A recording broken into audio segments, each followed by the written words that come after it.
श्रीमते भक्तिवल्लभा तीर्थ गोस्वामिने नमः।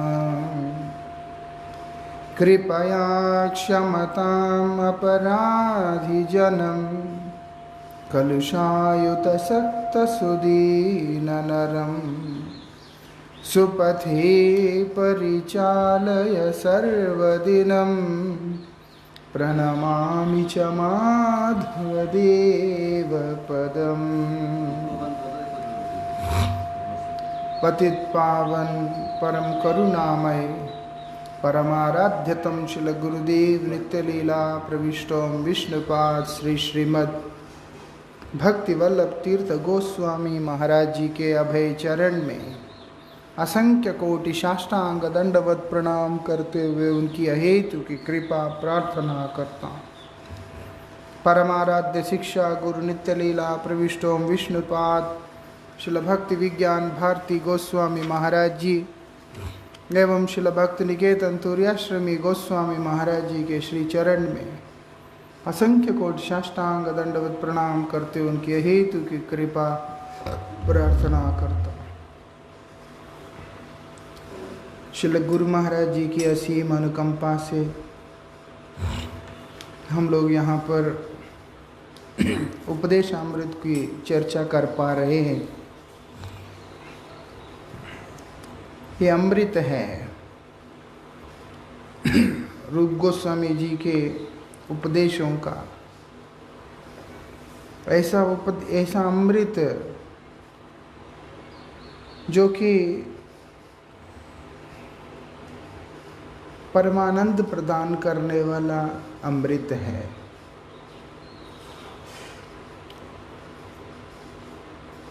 उसी के अंतर्गत हम लोग यहाँ पर तृतीय श्लोक की चर्चा कर रहे हैं।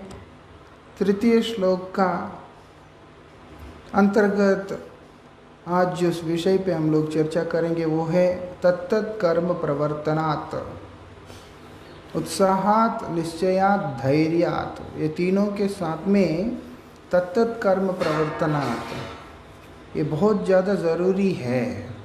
अगर हम लोग तत्तत् कर्म प्रवर्तनात् नहीं करते हैं, उसमें नहीं लगते हैं, तो क्या बोलते हैं, बाकी तीन रहने के बाद भी विशेष लाभ होता नहीं क्योंकि बाकी तीन इसी के माध्यम से अव्यक्त होता है। हमारे कर्मों के माध्यम से भगवान को प्रसन्न करने वाले जो हमारे कर्म होते हैं, उस कर्मों का वो जो सेवा है भगवान के प्रसन्नता के लिए किए जाने वाला, वो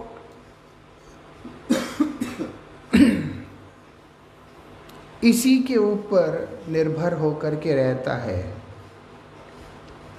किसी को उत्साह ऐसा दिखता नहीं है जब वो उसके अनुरूप कर्म प्रकाशित ना होता हो, तो किसी को आपका निश्चय पता नहीं चलता है। किसका यहाँ किसी को बताने के लिए नहीं है।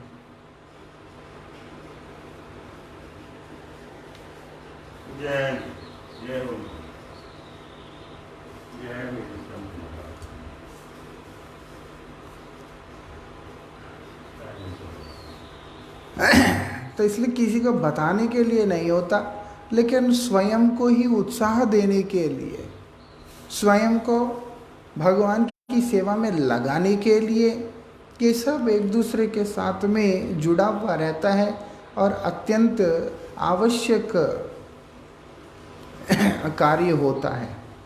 श्रील रूप गोस्वामी ने भजन पिपासु व्यक्तियों के लिए तत्तत् कर्म प्रवर्तन की व्यवस्था की है। जिस जिस कर्मों से भक्ति में सहायता मिलती है, भक्ति का अनुशीलन होता है, उन कर्मों को उन्होंने उपदेशामृत में तत्तत् कर्म बतलाया कि भक्ति का अनुशीलन होना और क्या होना है, भक्ति में क्या मिल रहा है, तो सहायता मिलता है। मतलब सेवा कार्य जितने भी है वो सब तत्तत् कर्म के अंदर आता है। भक्ति में सहायक कार्य मतलब है कि भगवान को प्रीति विधान करने वाला कार्य है, सीधी शब्दों में सेवा कार्य। श्रीमद् भागवत में भगवान श्री कृष्ण ने उद्धव से कहा, श्रद्धामृत कथायाम में शश्वान मदानुकीर्तनम परिनिष्ठ च पूजायाम स्तुतिभि स्तवनम मम आदरम परिचर्यायाम सर्वांगै रविचंदनम मद्भक्त पूजाभ्यधिकम सर्वभूतेषु मन्मति। क्या बोल रहे हैं यहाँ पर? उद्धव जी से भगवान बतला रहे हैं कि हे उद्धव, मैं तुम्हें अपने प्रेम भक्ति को प्राप्त करने का श्रेष्ठतम उपाय क्या है वो आज मैं बताता हूँ। क्योंकि उद्धव भी भगवान के बहुत बड़े भक्त हुए हैं। उद्धव को माया का डर ही नहीं था कभी। एक साधारण जीव होता, साधारण साधक होता तो उसको माया का डर होता। उद्धव को तो माया का डर ही नहीं है। उद्धव ने ये बात स्वयं भगवान को बताया कि मैं तो माया से नहीं डरता। तो डरता किस चीज़ से हूँ? बोलते आपके विरह से। मुझे अगर डर किसी बात का है तो वो आपका विरह से डर है, कि मुझे माया से डर नहीं लगता। बोलते क्योंकि मैं माया को जीत लूँगा। बदजीव जो माया का दास है उसको माया से डर लगता है।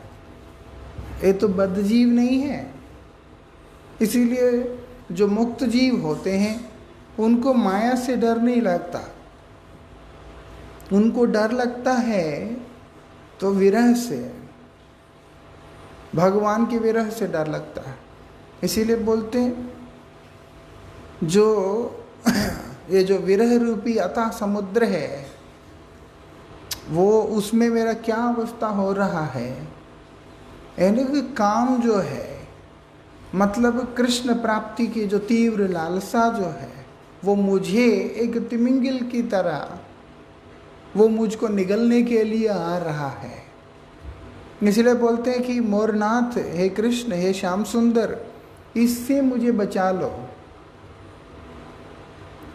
इससे मुझे बचा लो। बचा लो क्यों बोल रहे? क्यों डर लग रहा है। जिस चीज से हम भयभीत रहते हैं उसी से बचने का चेष्टा करते हैं। जिससे हमें डर ही नहीं लगता तो फिर हमें वहां बचने का बात ही क्या है। यहाँ पर डर किस चीज से हो रहा है कि भगवान के विरह से डर हो रहा है।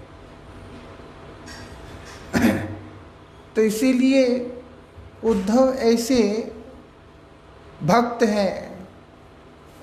उद्धव उस तरह का भक्त है। इसीलिए भगवान उद्धव को प्रेम भक्ति को प्राप्त करने का उपाय बतला रहे हैं कि देखो प्रेम भक्ति कैसे प्राप्त किया जा सकता है। क्या बोलते हैं? सबसे पहले साधन भक्ति का अनुष्ठान करना चाहिए। इसी से प्रेम भक्ति प्राप्त होती है। सर्वप्रथम साधन भक्ति हम लोगों ने चर्चा किया। साधन भक्ति उसकी शुरुआत जैसा होता है वो विधि मार्ग से ही होता है। तो इसीलिए उसको शुरू करनी चाहिए। उससे क्या है? साधन भक्ति के विषय में श्रवण करो। जो मेरी प्रेम भक्ति प्राप्त कि वो बैठ गया, इसके अनुरूप जिसको तुम प्राप्त करना चाहते हो उसको वहां पर उन कार्यों को करना पड़ता। अगर मुझे दुनिया का वस्तु चाहिए तो उसके हिसाब से काम करना पड़ेगा। परमार्थ का वस्तु चाहिए तो उसके हिसाब से काम करना पड़ेगा। कि दोनों ही चाहिए वो कभी नहीं होता। दोनों चाहिए वो कभी होता नहीं। भगवान इच्छा करे तो दे सकते हैं, लेकिन कभी भी भगवान किसी को भोग की तरफ उन्मुख नहीं करते हैं स्वयं। क्योंकि भोग की तरफ उन्मुख हुआ व्यक्ति, संसार की तरफ उन्मुख हुआ व्यक्ति भगवान से विमुख हो जाता है। ना चाहते हुए भी हो जाता है। एक बात है, क्योंकि आकर्षण ही ऐसा है और जीव का अवस्था भी ऐसा ही है। जीव आश्रित होकर के ही रहेगा। वो ऐसा नहीं है कि वो स्वतंत्र होकर रह सकता है। जीव स्वतंत्र नहीं रह सकता, जीव को तो आश्रित ही रहना है। इसलिए जिस तरफ वो उन्मुख होगा, धीरे धीरे धीरे उसी स्थिति के आश्रित होता हुआ चला जाता है। वो उसी स्थिति पे, उसी अवस्था में आश्रित होता हुआ चला जाता है। इस कारण से भगवान कभी भी जीव को इस संसार में प्रवृत्त करना नहीं पसंद करते हैं।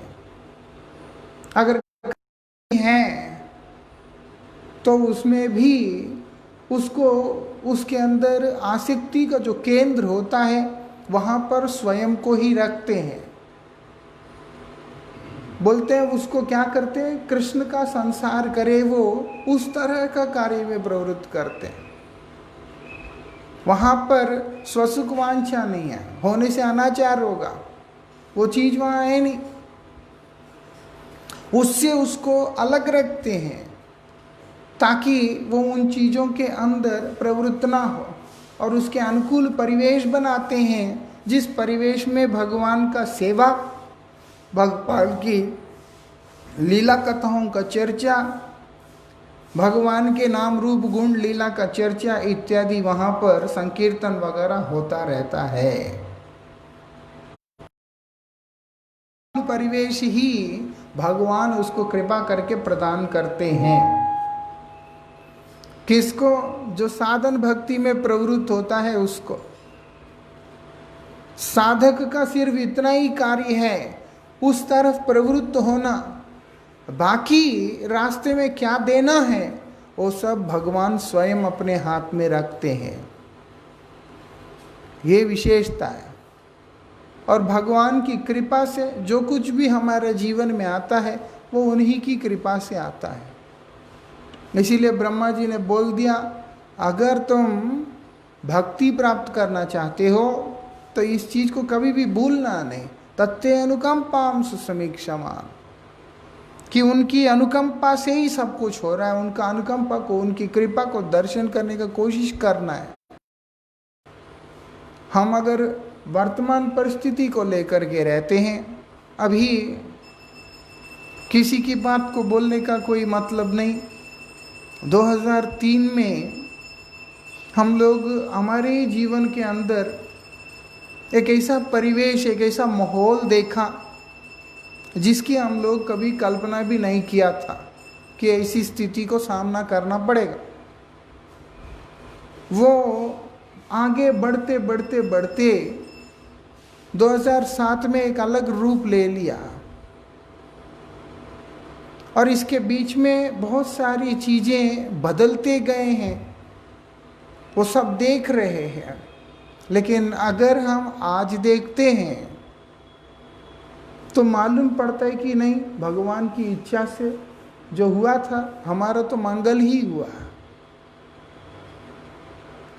अगर उस दिन विचार करते हैं तो मालूम नहीं पड़ता, लेकिन व्यतीत किया गया समय के हिसाब से, समय और परिस्थिति का जब आज की डेट में बैठकर, आज की तारीख में बैठ के जब चिंतन करते हैं तो मालूम पड़ता है उस समय जो हुआ था वो हमारे मंगल के लिए ही हुआ था, नहीं तो आज जीवन ऐसा नहीं होता।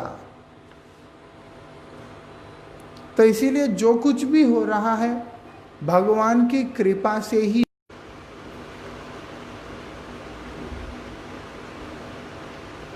अलग अलग स्तुतियों के द्वारा, स्तोत्र के द्वारा भगवान का स्तुति करें।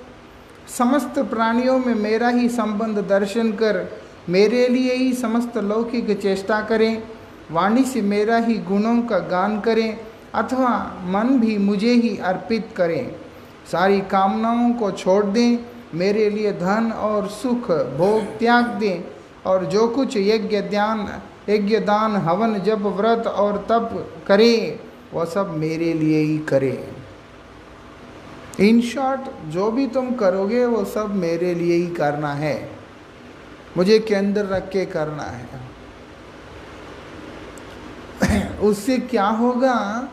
वस्तु जाएगा नहीं, वस्तु के प्रति जो बंधन का भाव है वो चला जाएगा।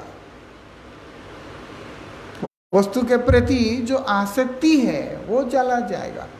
कृष्ण भगवान है, वो उनको कोई भी स्थूल वस्तु की आवश्यकता होता नहीं है।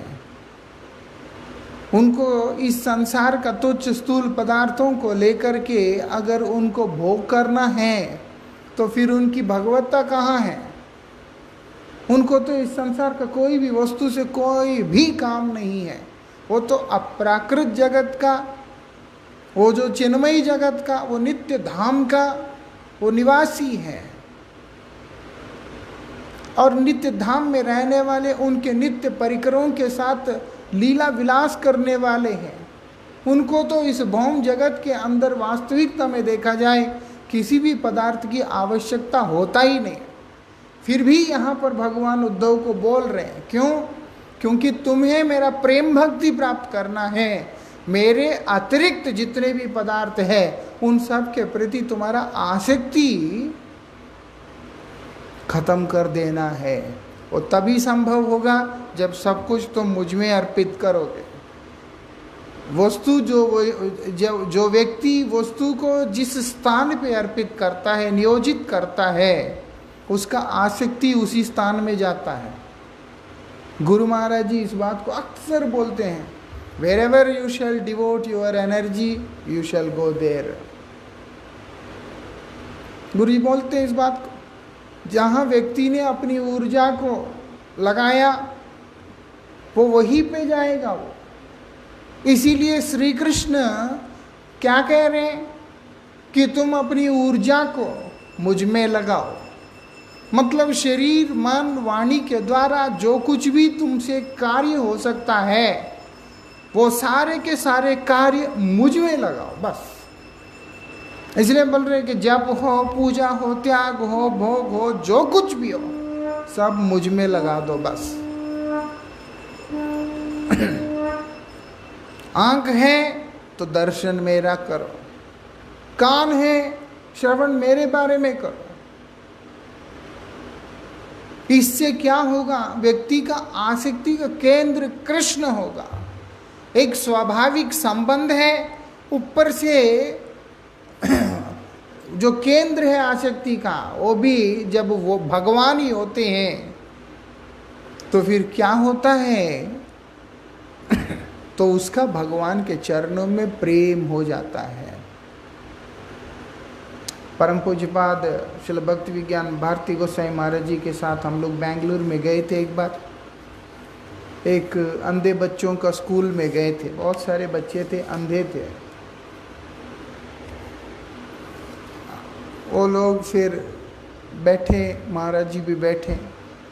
महाराज जी ने उनको आशीर्वाद देते देते एक बात बोला था वहाँ पर, बोलते आँख ही तो नहीं है। वो सब ऐसे देखने लगे टीचर वगैरह कि ये क्या बोला। अक्सर जो कोई भी जाता है ऐसे स्थान पे वो बोलते अरे रे बहुत बुरा हुआ, आपके तो आँख नहीं है, ये है वो है, कुछ सांत्वना देता है। महाराज जी वहाँ पर बोलते हैं आँख ही तो नहीं है, बाकी सारे इंद्रिय तो है। तो इसीलिए क्या करना है? वो बोलते सारे इंद्रिय को भगवान की सेवा में लगाना है।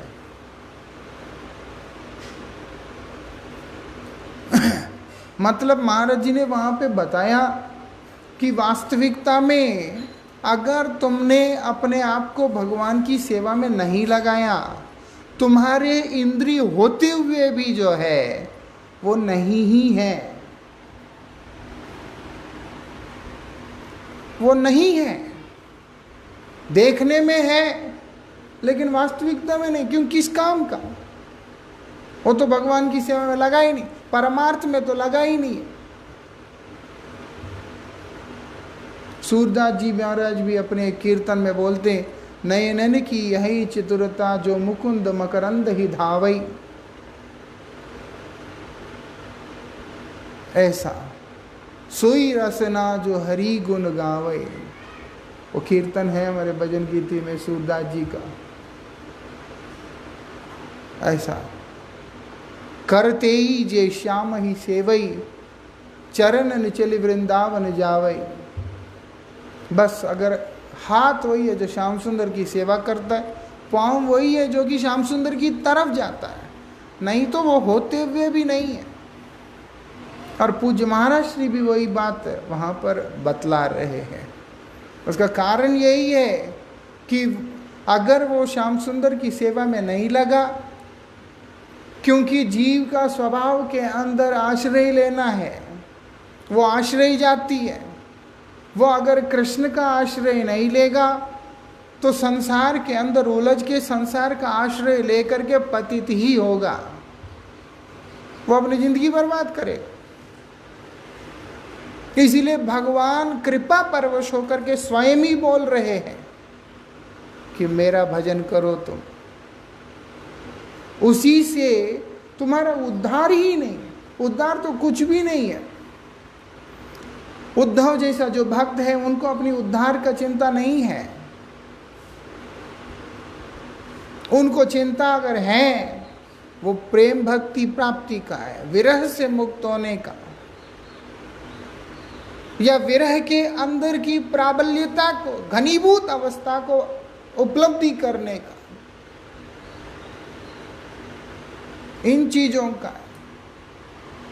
उद्धव ब्रह्मज्ञानी है, साधारण व्यक्ति नहीं है। एक देखा जाए तो गौरव साख्य का भक्त भी है। उद्धव कृष्ण का सखा है, उद्धव जो है कृष्ण का सखा है, लेकिन वो गौरव भाव में। और वही उद्धव जब ब्रज में आते हैं, बोलते पेड़ पौधा लता बूटा इत्यादि बनने के लिए आशा कर रहे हैं। उनको मालूम पड़ रहा है ऐश्वर्य भाव में जो गौरव भाव में जो साख्य है भगवान से, उससे भी श्रेष्ठतम है एक विचार से कि जो व्रज के अंदर शांत रस का होकर के पड़ रहना, वो दिख रहा है। नहीं तो मानव जीवन से श्रेष्ठ कुछ नहीं है। और उसमें भी जो उद्धव जैसी स्थिति जिसका हो, लेकिन फिर भी उद्धव जी महाराज प्रार्थना यही कर रहे हैं कि मैं आशा करता हूँ कि इस व्रज के अंदर, इस पावन भूमि में कहीं मैं कोई गुलमलता ही बन जाऊं।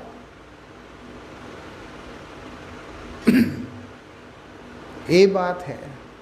तो इसीलिए बता रहे यहाँ पर, सिर्फ जीवन से, इस संसार के क्लेशों से, आत्यंतिक क्लेश निवृत्ति की बात नहीं हो रही है यहाँ हो रहा है तो प्रबल प्रेम की बात हो रहा है।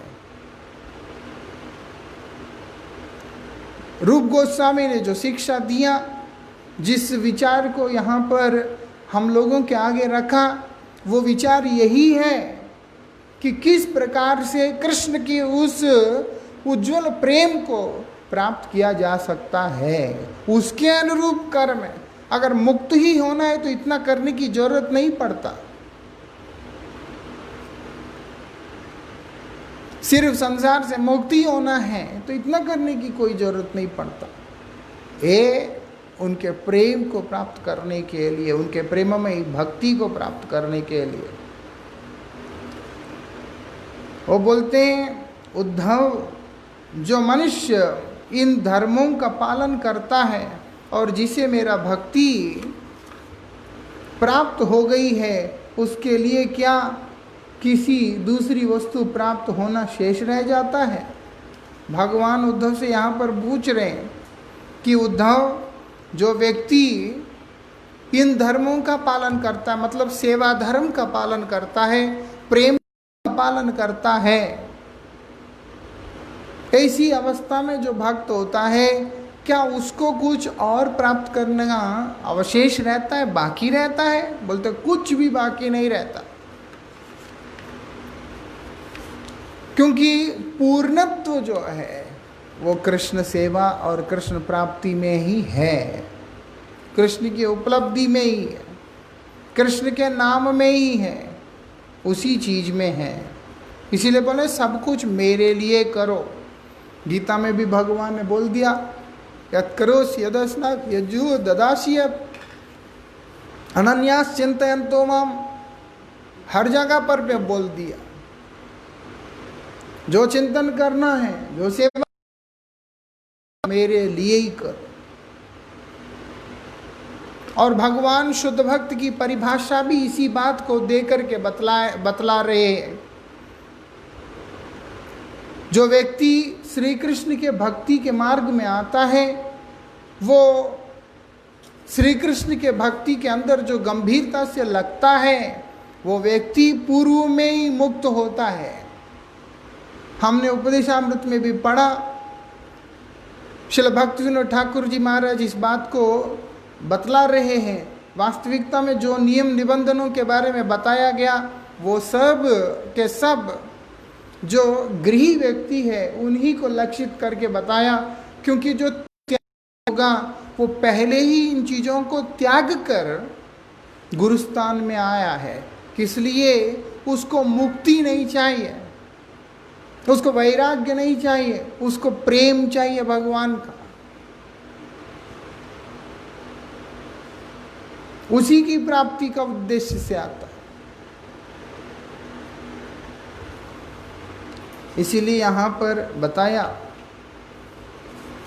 भागवत जी में भी भगवान ने स्पष्ट शब्दों में बताया, एक साधक, एक भक्त जो होगा, भगवान का जो प्रिय भक्त, वो वास्तविकता में भगवान को ही चाहते हुए भगवान की प्रसन्नता के लिए जो कुछ भी है सब कुछ त्याग कर देता है। भगवान के कृपा को लाभ करने के लिए कोई भी चीज को त्याग करने के लिए कभी भी पीछे नहीं हटता है, वही संन्यास है। भगवान की प्राप्ति के लिए कुछ भी ग्रहण करने के लिए पीछे नहीं हटता है, वही संन्यास है। त्यागता भी है, ग्रहण भी करता है। ये विशेषता है कि कृष्ण प्राप्ति उद्देश्य है, वहां पर ना त्याग उद्देश्य है ना भोग उद्देश्य है। ये विशेषता है।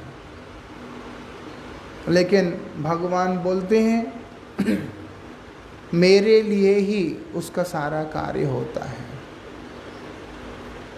मतलब उसका त्याग में भी, उसका ग्रहण में भी स्वसुख वांछा नहीं होता है, स्वसुख वांछा नहीं होता है। कई सारी सुविधाएं श्रील गुरु महाराज जी, श्रील भारती गोसाई महाराज जी आदि जो वैष्णवों के जीवन में हम देखते हैं, तो कहाँ है? इसका मतलब ये तो है नहीं कि उनको जो है सुखों का अभ्यास हो गया, आदत पड़ गया, या वो उस चीज के लिए किया, ऐसी बात ही नहीं। जीव कल्याण के लिए, जगत हित के लिए कुछ वस्तुओं को उन लोगों ने ग्रहण किया है, लेकिन अपने सुख के लिए किया ही नहीं। इसलिए गुरुजी ने आचरण करके भी दिखा दिया। बीच में ऐसा आ गया था कि गुरुजी कमरे से अपने गद्दे, बिस्तर विस्तर सब बाहर करो, बाहर करो, बाहर करो, ऐसे करके सब निकाल देते थे। और वो फोल्डिंग वाला जो मंजा होता है एक, है ना, वो फोल्डिंग बेड आता है ना एक, वो जो लोहे का, वो वाला लेके उसके ऊपर फट्टा लगा के, वो जो पतला सा जो गद्दा आता है, वो बंगाल में जो मिलता है गद्दा श्राद्ध टाइप का, उस टाइप का गद्दा डाल के गुरुजी उसमें सोते थे। इतने सुंदर सुंदर पादुका है, लेकिन गुरुजी जो है वही 50 रुपए का जो प्लास्टिक के जो चप्पल है, फोटोज भी है उसके, तो वो पहन के रहते थे। कभी ज़मीन में सो जाते थे। किस लिए? कि गुरु जी को होश नहीं था। गुरु जी आचरण करके शिक्षा भी दे रहे हैं। वास्तविकता में कोई भी वस्तु हमें स्पर्श नहीं करता है, ना ये करता है ना वो करता है।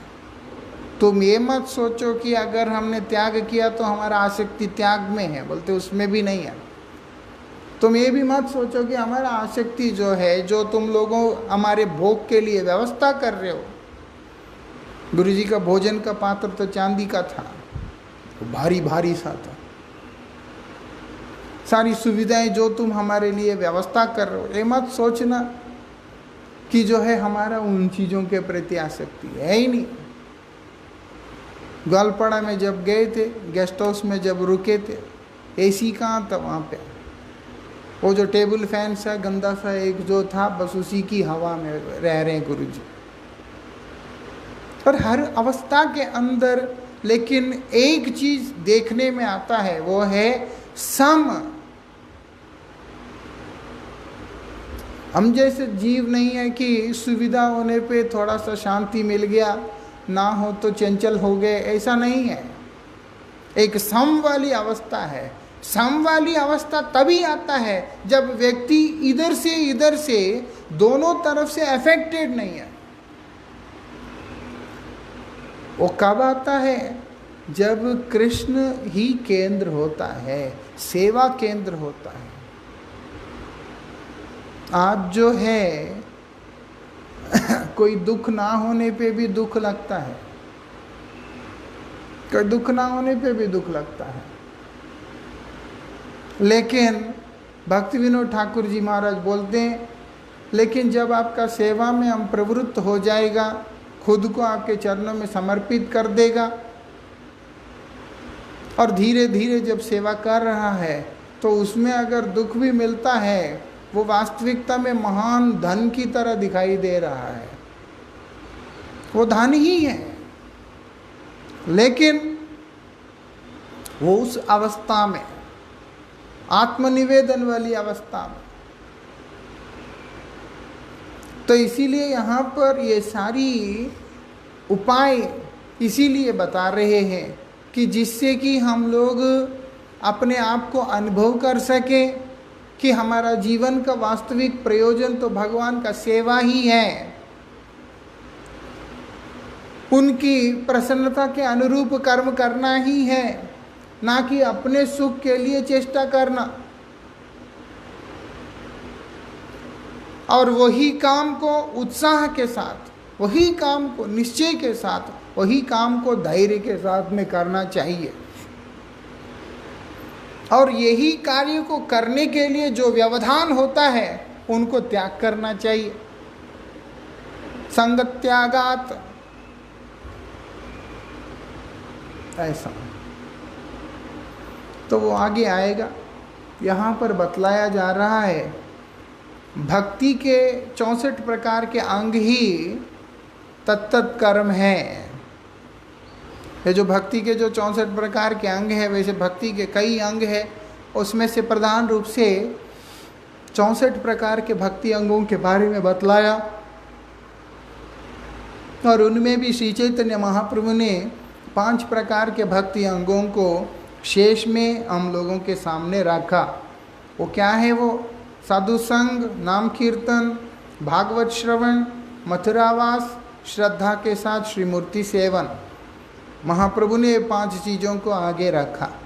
वैसे जो शास्त्रों में हमारे आगे 64 प्रकार के भक्ति अंगों को प्रकाशित किया, वो सब तत्त कर्म के अंतर्गत ही आते हैं। और ये 5 प्रकार के जो भक्ति अंग महाप्रभु ने प्रकट किया है, वो 5 में वो 64 पूर्ण रूप से भी व्यक्त है, प्रकाशित है। यहाँ पर श्रील भक्ति विनोद ठाकुर जी महाराज कुछ चीज़ों को यहाँ पर उल्लेख किया। उसमें से सर्वप्रथम वो बतला रहे कि गुरुपद आश्रय, सबसे पहले गुरुपद आश्रय बहुत ज़्यादा ज़रूरी है। बुद्धि क्यों भ्रष्ट होता है? इसीलिए होता है। ये बोलते हैं आश्रित होके जब भजन करते तो बुद्धि भ्रष्ट नहीं होता। वो आश्रय जरूरी है। आश्रय के अंदर एक तरफा नहीं होता, जैसे एकलव्य ने किया था। वहाँ पर शिष्य गुरु को वर्ण करेगा, गुरु शिष्य को वर्ण करेंगे, दोनों ही के आपस में वो संबंध होगा, दोनों ही तरफ से होगा। जरूरी नहीं है कि मुख से बोला जाता है कि मैं तुम्हें अपने शिष्य ग्रहण करता हूँ, मैं आपको अपना गुरु ग्रहण करता हूँ, जरूरी नहीं। लेकिन वो जो म्यूचुअल एक वो जो एक फीलिंग है शरणागत होने का और स्वीकृति का, स्वीकार करने का, वो दोनों ही वहाँ पर होता है, तभी संबंध बनता है। एक तरफ से कभी संबंध नहीं होता। तो इसलिए यहाँ पर बताया कि गुरुपद आश्रय बहुत ज़्यादा ज़रूरी है। साधक का पहला कर्तव्य है गुरुपद आश्रय करना। गुरुपद आश्रय के बिना कल्याण नहीं हो सकता। क्या बोलते हैं, नयमात्मा बलहीने न लभ्य। श्रील गुरु महाराज जी इसके ऊपर बोलते हैं, किसी भी प्राणी को बलदेव के कृपा के बिना, जो बलदेव के कृपा से विहीन है, वो कभी भी भगवान को नहीं प्राप्त कर सकता। वहाँ पर इस उक्ति में बलदेव को संबोधन करते हुए बतलाया गया है। बलदेव कौन है? गुरुदेव है। मैं किसी भी प्राणी को गुरुपद आश्रय किए बिना प्राप्त ही नहीं होता, भगवान बतला रहे हैं। इसलिए बोला आचार्यवान पुरुषो वेद। जो आचार्यवान है, जिसके पास सद्गुरु है, वही व्यक्ति को ज्ञान प्राप्त होता है। वेद मतलब ज्ञान है, वेद मतलब भगवान भी है। पहले भगवान संबंधी ज्ञान आता है और वही आचार्यवान के साथ रहने के कारण अनुभूति में भी आता है। वही आचार्यवान के साथ होने के कारण भगवान का अपना निज रूप में कृपा भी होता है।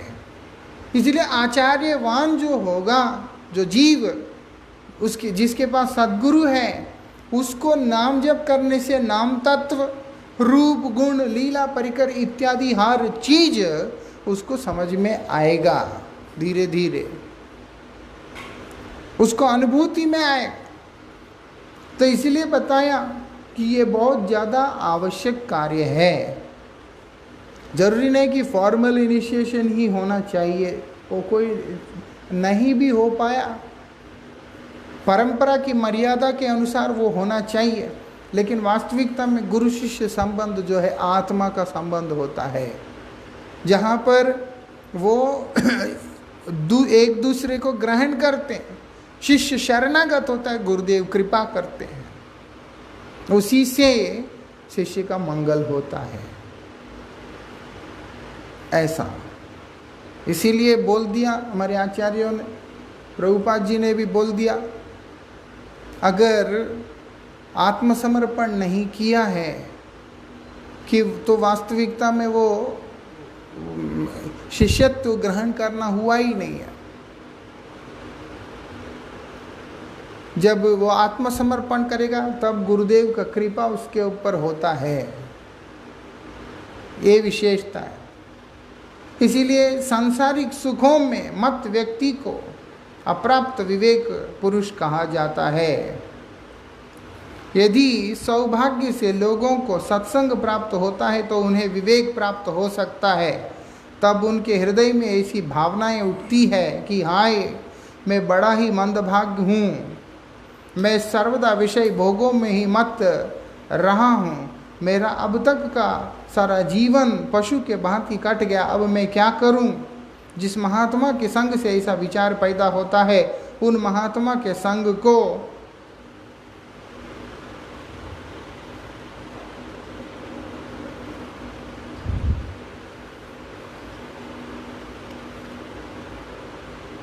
तो इसलिए ये सब चीज़ें अंदर आता है।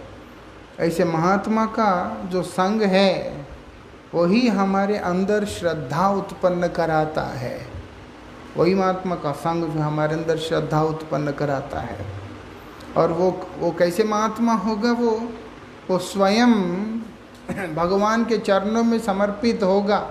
नहीं तो प्रेरणा तो आज की डेट में बहुत लोग देते हैं, लेकिन वो लोग परमार्थ की प्रेरणा कम और उसके बाद पतन की तरफ उन्मुखता ज़्यादा लेकर के आते हैं। जब व्यक्ति, हमें अगर कोई व्यक्ति प्रेरित कर रहा हो भजन के लिए, तो उस समय हम लोगों का समर्पण भगवान के प्रति, भगवान के नाम के प्रति और उसके बाद भगवान के भक्त के प्रति, मतलब गुरुदेव के प्रति होना चाहिए। जो हमें प्रेरित करने वाला व्यक्ति अगर अपने आचरण से इन चीज़ों से हमें विमुख करता है, तो निश्चित रूप से वो प्रेरणा भी वास्तविकता में प्रेरणा ही नहीं है।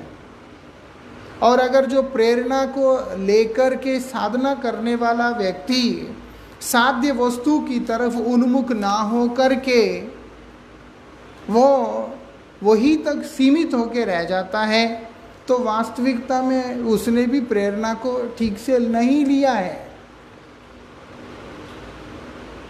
यहाँ उद्देश्य क्या है? भक्ति है। यहाँ उद्देश्य क्या है? सेवा। यहाँ उद्देश्य कृष्ण प्राप्ति है।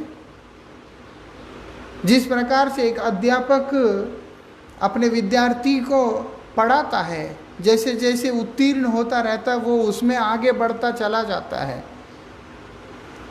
अगर वो सिर्फ अध्यापक तक, वही तक सीमित हो जाता है, तो कभी भी वो उस विद्या में उत्तीर्ण नहीं हो सकता। और ये हमारी ये जो विद्या, ये शुद्ध भक्ति का विद्या है, सेवा का विद्या है, अनगत्य का विद्या है। यहाँ पर एक साधक को 3 चीज़ों के प्रति विशेष रूप से ध्यान देना पड़ता है। वो है गुरुदेव, वो है हरिनाम, वो है भगवान। गुरुदेव के अनगत्य में रह करके ही हरिनाम करते हुए भगवान की सेवा को प्राप्त करेंगे। ये बात है। इसके आगे की चर्चा हम लोग कल करेंगे। वंशा कल्पतरुभ्यश्च कृपा सिंधुभ्यश्च पतितानां पावनेभ्यो वैष्णवेभ्यो नमो नमः।